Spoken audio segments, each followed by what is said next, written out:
હરિઓમ. આજે આપણે સ્ટાન્ડર્ડ 7માં જે ચેપ્ટર 2 જે બાકી છે તેની exercise the present continuous tense, તો તેના વિશેનો અભ્યાસ કરીશું. પ્રેઝન્ટ કન્ટિન્યુઅસ ટેન્સ એટલે કે જે ક્રિયા બોલતી વેળાએ ચાલુ હોય અથવા તો થઈ રહી છે તે દર્શાવવા માટે આપણે ચાલુ વર્તમાન કાળ પ્રેઝન્ટ કન્ટિન્યુઅસ ટેન્સનો ઉપયોગ કરીએ છીએ. પ્રેઝન્ટ કન્ટિન્યુઅસ ટેન્સની વાક્ય રચના શું છે? તો કે સબ્જેક્ટ પ્લસ ટુ બીના રૂપ એમિટાર પ્લસ વર્બ અને વર્બ સાથે આઈએનજી વાળા રૂપ મૂકવામાં આવે છે અને પ્લસ અધર વર્ડ્સ એટલે કે વધારાના શબ્દો. તો એ આપણે આગળ જોઈ લીધું છે. હવે આપણે જોઈએ એક્સરસાઇઝ 1 છે fill in the blanks with the present continuous tense from of the verbs in the given in the brackets. એટલે કે પ્રેઝન્ટ કન્ટિન્યુઅસ ટેન્સ એટલે કે ચાલુ વર્તમાન કાળના રૂપ વડે આપણે શું કરવાનું છે? તો કે ખાલી જગ્યા પૂરવાની છે. બ્રેકેટ્સમાં એકદમ સાદા વર્બ આપ્યા છે કે સાદા વર્તમાન કાળના વર્બ આપ્યા છે, તો આપણે શું કરવાનું છે? તેના ચાલુ વર્તમાન કાળના ક્રિયાપદો લખવાના છે.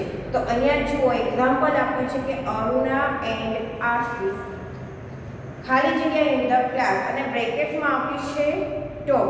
તો કઈ રીતે લખ્યું છે? અરુણા એન્ડ આશિષ છે એટલે ધે સાથે આપણે બહુવચનમાં તેનો ઉપયોગ કરીએ છીએ તો કે આરનો.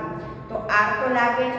ચાલુ વર્તમાન કાળમાં ડાયરેક્ટ તમે આઈએનજી વાળું રૂપ મૂકો તો ખોટું પડે. હંમેશા તેની પહેલાં વર્બ આઈએનજી પહેલાં આપણે શું મૂકીએ છીએ? જો તમે તેની વાક્ય રચના કરો તો તમને ખ્યાલ આવે કે ક્રિયાપદ પહેલાં આપણે ટુ બીના રૂપ એમ, ઇઝ અને આરનો ઉપયોગ કરીએ છીએ. જ્યાં એમનો ઉપયોગ થતો હોય ત્યાં એમનો, ટુ બીના રૂપ આરનો ઉપયોગ જ્યાં ક્યારે થાય છે તમને ખબર છે કે બહુવચનમાં આપણે આરનો ઉપયોગ કરીએ છીએ, બરાબર? તો અહીંયા અરુણા એન્ડ આસિફ આપ્યું છે તો ધે સાથે આપણે આરનો ઉપયોગ કરીએ છીએ ટુ બીનો રૂપ.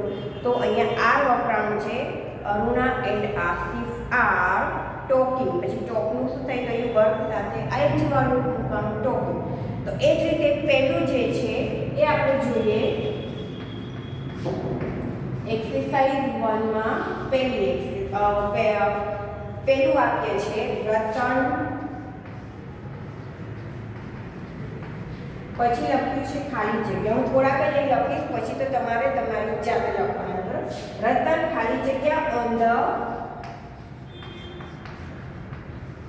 શું લખ્યું છે? તો કે બેન્ચ. અને બ્રેકેટ્સમાં લખ્યું છે સીટ. તો અહીંયા શું આવશે? હવે રતન છે એટલે હીમાં આપણે તેનો યુઝ કરીશું. હવે ઈ સાથે ટુ બીનું આપણે જોડીશું ઇઝ. રતન ઇઝ, પછી શીટ છે તો શું થઈ જશે? સિટિંગ. શું થઈ જશે? રતન ઇઝ સિટિંગ, બરાબર?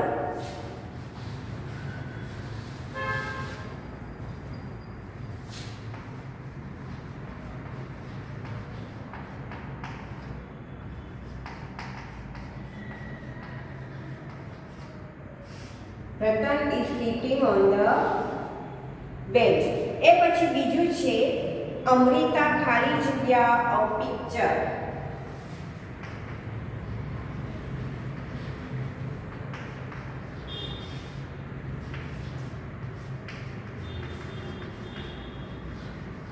અમૃતા ખાલી જગ્યા અ પિક્ચર અને બ્રેકેટ્સમાં આપ્યું છે ડ્રો. તો હવે અમૃતા છે એટલે એમાં પણ આપણે ટુ બીનું રૂપ કયું લગાડીશું? તો કે ઇઝ નો ઉપયોગ કરીશું. Amrita is drawing. શું થઈ જશે? Amrita is drawing. એ પછીનું જોઈએ ત્રીજું વાક્ય આઈ ખાલી જગ્યા એન ઓરેન્જ.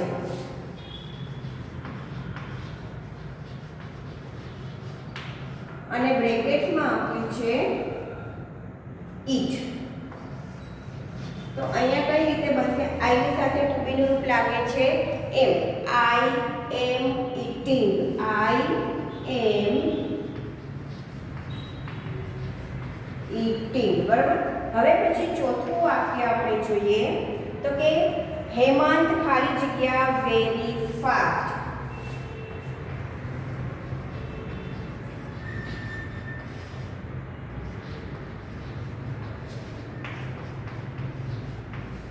તો અહીંયા શું આવશે અને બ્રેકેટમાં આપ્યું છે રન. તો અહીંયા આવશે હેમંત ઇઝ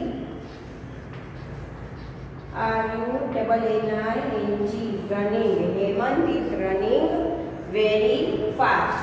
અને પાછલું વાક્ય છે દે ખાલી જગ્યા. હવે દે સાથે આપણે શેનો ઉપયોગ કરીશું? ટુ બી નો રૂપ આર નો. દે ખાલી જગ્યા કોફી અને બ્રેકેટમાં આપ્યું છે ડ્રિંક. બરાબર. તો અહીંયા આપણે લખીશું શું? તો કે દે આર ડ્રિંકિંગ. તો આ રીતે જ બધા વાક્યો આ રીતે જ બનાવવાના છે કે કોઈ પણ કર્તા આપ્યા છે તો ચાલુ વર્તમાન કાળમાં પેલા કર્તાની સાથે શું મૂકવાનું છે? તો કે ટુ બી નું રૂપ એમ ઇઝ અને આર. અહીંયા કોઈ પણ કર્તા હોય એની સાથે ટુ બી નું રૂપ કઈ લાગે એ જોઈને આપણે ટુ બી ના રૂપો એની નો ઉપયોગ કરીશું. પછી વર્બ સાથે આઈએનજી વાળા રૂપ. અહીંયા કે Ratan is sitting on the bench. Amrita is drawing a picture.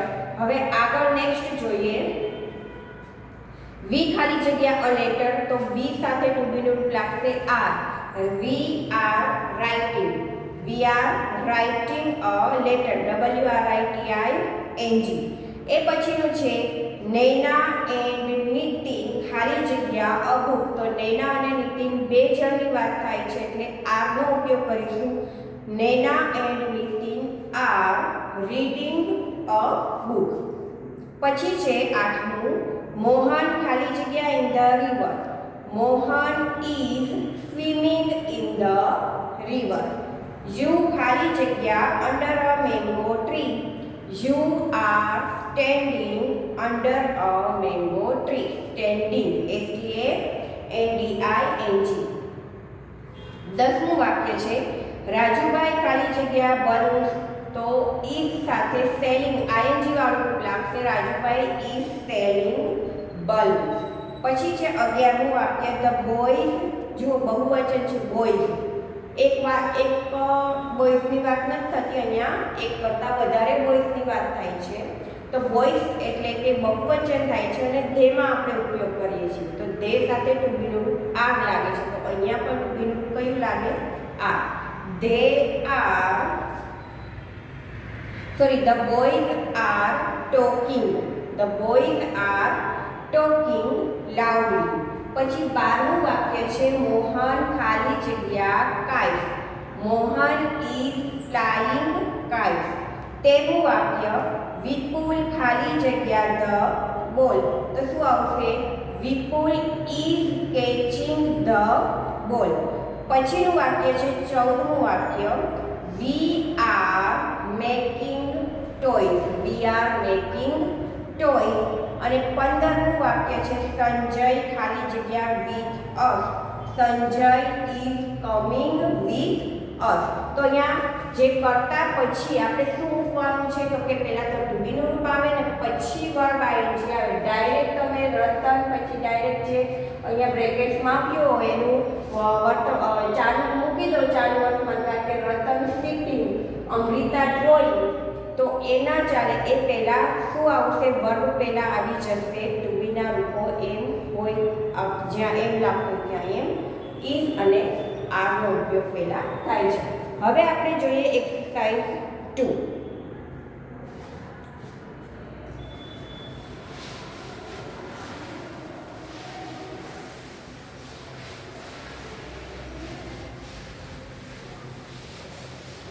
Exercise 2 છે from question using the words given in the brackets. એટલે કે કૌંસમાં આપેલા શબ્દોનો ઉપયોગ કરીને પ્રશ્ન વાક્ય બનાવવાના છે.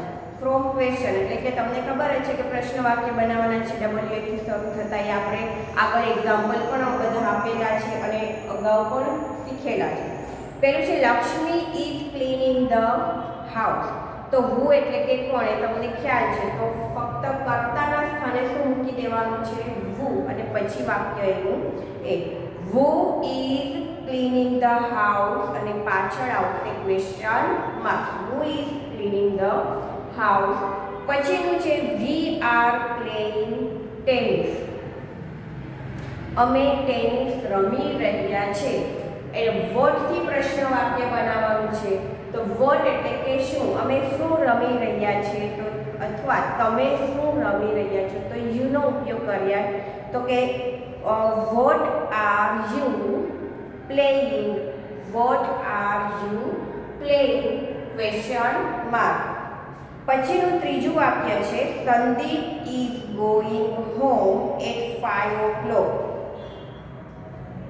અને અહીંયા આપણી છે વેન. વેન એટલે કે સમય દર્શાવે છે.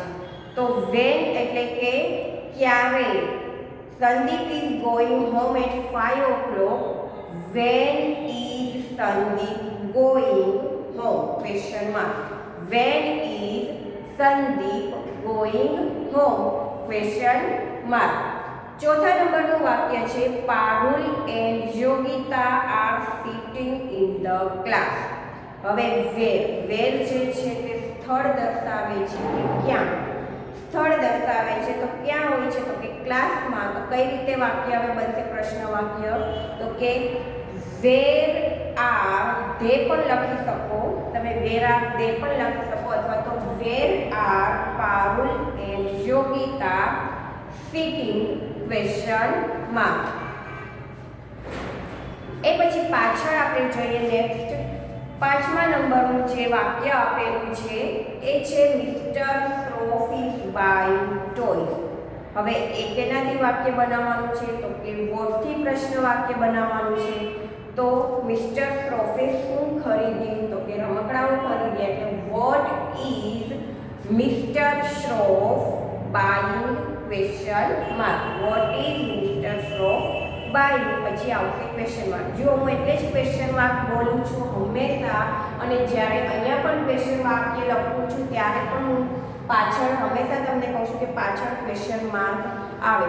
છતાં અમુક લોકો ઉતાવળમાં વર્કશીટ લખતા હોય કે ધ્યાન ન હોય એ રીતે લખે છે, પાછળ ક્વેશ્ચન ચિહ્ન જે છે તે મૂકતા જ ભૂલી જાય છે. મેં લખ્યું છે કે તમારે ક્વેશ્ચન માર્કવાળા વાક્યો બનાવવાના છે.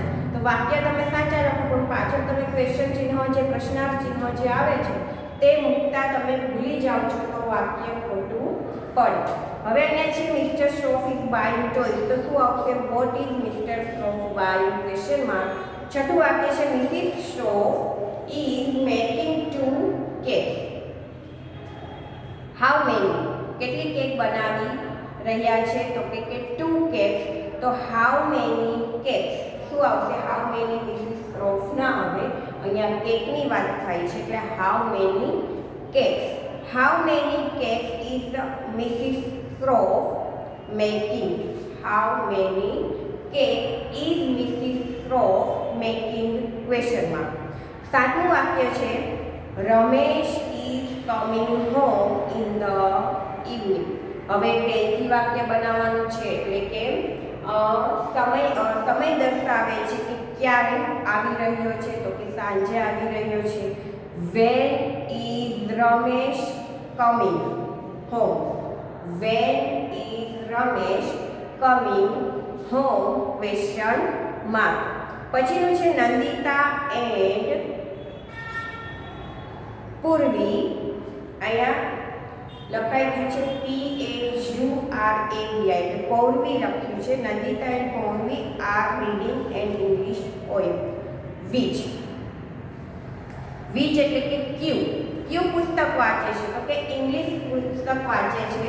તો વિચથી કઈ રીતે વાક્ય બને, વિચ આર દે, અથવા તો which are Nandita and Paurvi reading question mark. પછીનું છે Hema and Rima are drawing rangoli. Who are drawing rangoli question mark. અને 10મું વાક્ય છે the postman is bringing letter. વોટથી વાક્ય બનશે what is the postman bringing question mark. What is the postman bringing question mark. હવે પછીના જે 5 વાક્યો છે 11, 12, 13, 14 અને 15, એક્સરસાઇઝ નંબર 2 એના જે 11 થી 15 હોમવર્કમાં તમારે કરવાના છે, બરાબર. 11 થી 15 જે વાક્યો છે તમારે હોમવર્કમાં કરવાના છે, ચેપ્ટર 2 એક્સરસાઇઝ 2. હવે આપણે આગળ જોઈએ જનરલમાં.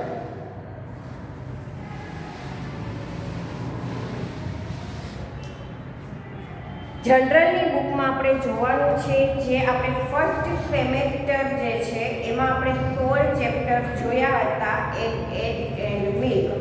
એ પછીનું આપણે જોવાનું છે what is the time. Semester 2નું આમ જોઈએ તો પહેલું ચેપ્ટર કહેવાય, અને આમ જોઈએ તો ચેપ્ટર નંબર કેટલાનું છે તો કે 17મું. હવે એમાં લખ્યું છે વોટ ઇઝ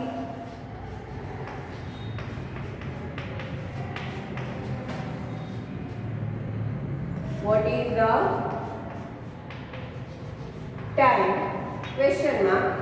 હવે એમાં આપણે આગળ જોઈએ તો એ આપણે અગાઉ શીખી ગયેલા છે, 6થા ધોરણમાં 5મા ધોરણમાં પણ તમને આવતું હતું. કેટલા વાગ્યા છે એ સમય દર્શાવવાનો છે. અહીંયા લખ્યું છે, જુઓ ચિત્રમાં આપ્યું છે where is the long hand. Long hand એટલે કે લાંબો કાંટો. તો અહીંયા ચિત્રમાં તમને દર્શાવે છે ઘડિયાળ દોરી છે. લાંબો કાંટો કેને કહેવામાં આવે છે, નાનો કાંટો કેને કહેવામાં આવે છે, સેકન્ડ કાંટો, મિનિટ કાંટો, તમને લોકોને ખ્યાલ છે. અહીંયા આપ્યું છે કે લાંબો કાંટો છે જે લોંગ હેન્ડ છે તે ક્યાં દર્શાવ્યો છે, તો ચિત્રમાં આપણે જોઈ શકીએ છીએ કે it is a 12. Wear is the short hand. તો શોર્ટ હેન્ડ ક્યાં આપ્યો છે તો કે ઇટ ઇઝ એટ 3. એટલે કે કેટલા વાગ્યા કહેવાય. નાનો કાંટો છે તે શોર્ટ હેન્ડ છે એ 3 ઉપર છે, અને મોટો કાંટો એટલે કે લોંગ હેન્ડ છે એ 12 ઉપર આપેલો છે. તો કેટલા વાગ્યા કહેવાય તો કે ઇટ ઇઝ 3 o'clock, 3 વાગ્યા છે. એ જ રીતે વેર ઇઝ ધ લોંગ હેન્ડ. બીજું ઘડિયાળનું ચિત્ર દોર્યું છે, એમાં લાંબો કાંટો ક્યાં છે તો કે ઇટ ઇઝ એટ 6. કેટલા ઉપર છે તો કે 6 નંબર ઉપર છે, તે મોટો કાંટો આપ્યો છે. અને where is the short hand. Short hand ક્યાં આપ્યો છે તો કે ઇટ ઇઝ બિટવીન 3 and 4. કેની વચ્ચે છે 3 અને 4 ની વચ્ચે આપ્યો છે. નાનો કાંટો અને મોટો કાંટો છે તે 6 ઉપર છે. તો આપણે શીખી ગયા છે કે હાફ પાસ્ટ ક્યારે કહેવામાં આવે છે, પછી ક્વાર્ટર પાસ્ટ ક્યારે કહેવામાં આવે છે. જો હાફ એટલે કે અડધું, તો અહીંયા કેટલા વાગ્યા તો કે ઇટ ઇઝ 3:30, 3:30 વાગ્યા છે. એ જ રીતે હવે એક્સરસાઇઝ આપી છે. Now look at this clock and answer the question. તો તમે જોઈ શકો છો તમારી બુકની અંદર કે ચિત્ર આપ્યું છે where is the long hand, અને દર્શાવ્યું છે કે લાંબો કાંટો ક્યાં છે. તો લાંબો કાંટો ક્યાં દર્શાવ્યો છે તો તમને ખ્યાલ છે કે લાંબો કાંટો છે તે 12 ઉપર છે. ફોર એક્ઝામ્પલ અહીંયા એક ઘડિયાળ આપણે દોરીએ 12, 6, 9 અને 3.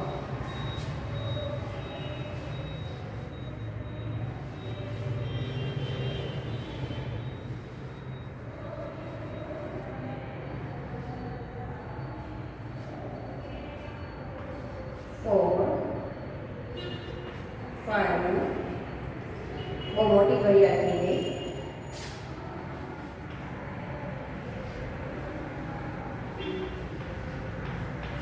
બરોબર, આ રીતે આપ્યા છે. હવે અહીંયા આપ્યું છે કે લાંબો કાંટો ક્યાં છે. તો લાંબો કાંટો ક્યાં આપ્યો છે તો કે 12 પર આપ્યો છે. અને શોર્ટ હેન્ડ ક્યાં છે તો એ આપ્યો છે. What is the short hand તો એ આપ્યો છે અહીંયા 8 ઉપર. તો હવે કેટલા વાગ્યા કહેવાય તો તમને લોકોને ખ્યાલ છે કે ઇટ ઇઝ 8 o'clock. આને કહેવાય લોંગ હેન્ડ, આને કહેવાય શોર્ટ હેન્ડ. આને કહેવાય લોંગ હેન્ડ, આને કહેવાય શોર્ટ હેન્ડ. એ ખાસ યાદ રાખવાનું, બરોબર. તો લાંબો કાંટો 12 ઉપર છે અને શોર્ટ હેન્ડ એટલે કે ટૂંકો કાંટો 8 ઉપર છે. તો કેટલા વાગ્યા કહેવાય ઇટ ઇઝ 8 o'clock.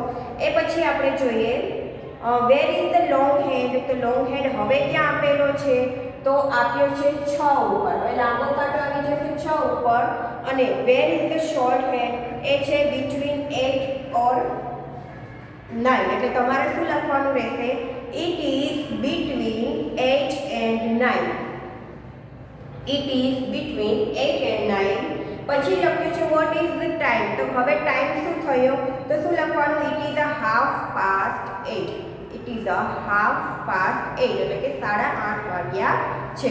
બરાબર? તમારે લખવાનું રહેશે where is the long hand. તો કે it is at 6. Where is the short hand. તો લખવાનું રહેશે it is between 8 and 9. What is the time? તો કે ઇટ ઇઝ 8:30. હવે પછી જોઈએ look at this clock and study the question and answer. હવે શું કીધું છે કે આ ઘડિયાળને તમે જુઓ અને ખાલી ફક્ત રીડ કરો, વાંચો તેના ક્વેશ્ચન અને answer. Wear is the long hand. તો આપણે ચિત્રમાં દેખાય છે કે લાંબો કાંટો ક્યાં છે? તો કે 3 ઉપર. It is at 3. Where is the short hand. તો કે between 4 and 5. It is between 4 and 5. What is અને લખ્યું છે બીજું જુઓ ઇટ ઇઝ નિયરર ટુ 4 એટલે કે 4 ની નજીક છે. What time is it. હવે લખ્યું છે જો 4:15 થયા છે તો એને કહેવાશે ક્વાર્ટર પાસ્ટ. 4:30 થયા તો આપણે હાફ પાસ્ટ નો યુઝ કરીએ છીએ. 4:15 થયા છે તો quarter past. It is a quarter past 4. એ જ પ્રમાણે બીજું ચિત્ર છે where is the long hand. તો લોંગ હેન્ડ છે ઇટ ઇઝ અ 9. 9 ઉપર લાંબો કાંટો છે. Where is the short hand. તો કે it is between 6 and 7 near to 7. What is the time? તો કે quarter to 7. It is quarter to 7. Quarter to 7 એટલે કે શું થાય? 6:45 વાગ્યા છે. એ જ પ્રમાણે બીજા 2 ચિત્ર પણ આપ્યા છે અને એનો અભ્યાસ કરવાનો છે. અહીંયા લખ્યું છે બીજું C નંબરનું ચિત્ર. એમાં આપ્યા છે કયું ચિત્ર છે? તો કે વેર is the long hand. Wear is the long hand. તો તમે જોઈ શકો છો કે લાંબો કાંટો છે તે ક્યાં છે? તો અહીંયા આપણે જોઈએ.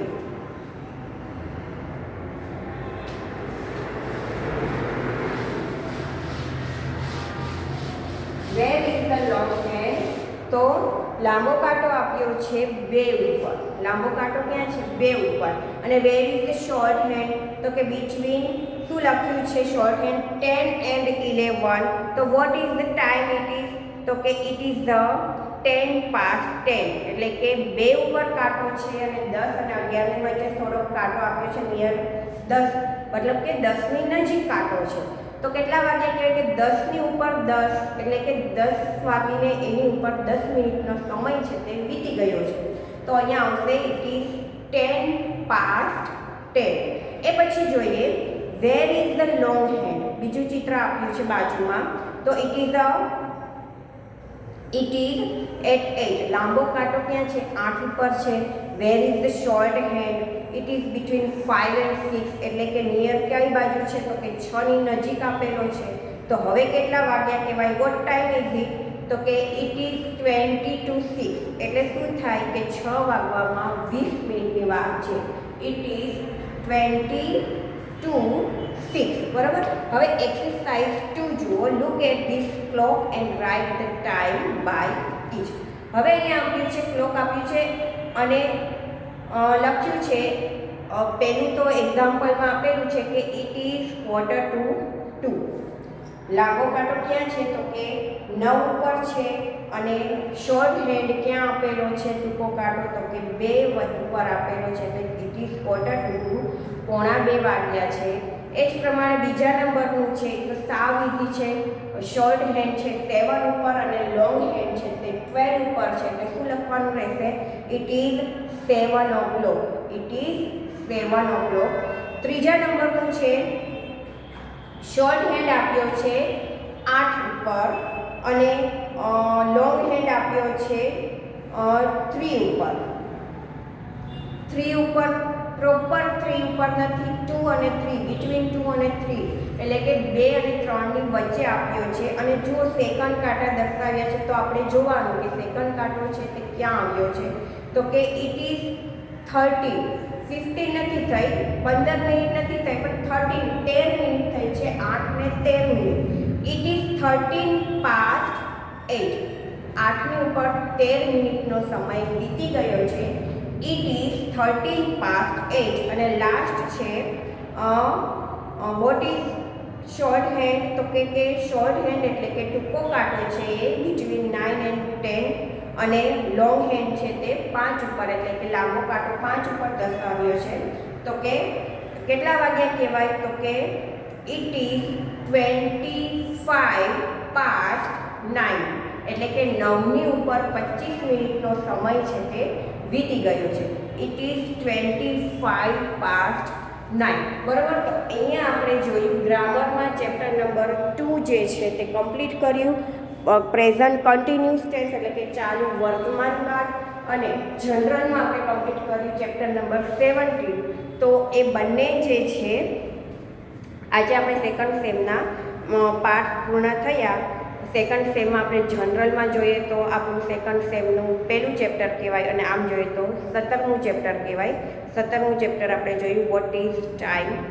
અને ગ્રામરમાં આપણે 2 ચેપ્ટર ચલાવાઈ ગયા છે. Chapter number 1 simple present tense અને chapter number 2 present continuous tense. બરાબર. તો એ તમારે ખાસ પ્રેઝન્ટ અને કન્ટિન્યુઅસના તો જેમ બને એમ તમે નવા ઉદાહરણો તમે કરતા જજો. અને મેં જે એક્સરસાઇઝ તમને આપી છે હોમવર્કમાં, એક્સરસાઇઝ જૂના 5 વાક્યો જે છે તમારે જ્યારે ઘરે જાતે બનાવવાના છે. બાકી જે નવા જે સેન્ટેન્સીસ જે હું તમને અહીંયા કરાવું છું એ તમારે ધ્યાન આપવાના છે, અને તમારે તમારી બુકમાં લખવાના છે. કારણ કે વર્કશીટમાં હું એ જે નવા એક્ઝામ્પલ હું લખાવું એ હું તમને વર્કશીટમાં પણ પૂછીશ, એટલે ખાસ યાદ રાખજો. બરાબર. હવે પછી જ્યારે નેક્સ્ટ પીરિયડ આવશે તો આપણે જનરલમાં જ જોઈશું એક ચેપ્ટર મચ અને મની. 18મું જે ચેપ્ટર છે એના વિશેનો અભ્યાસ કરીશું, અને ગ્રામરમાં પણ થોડું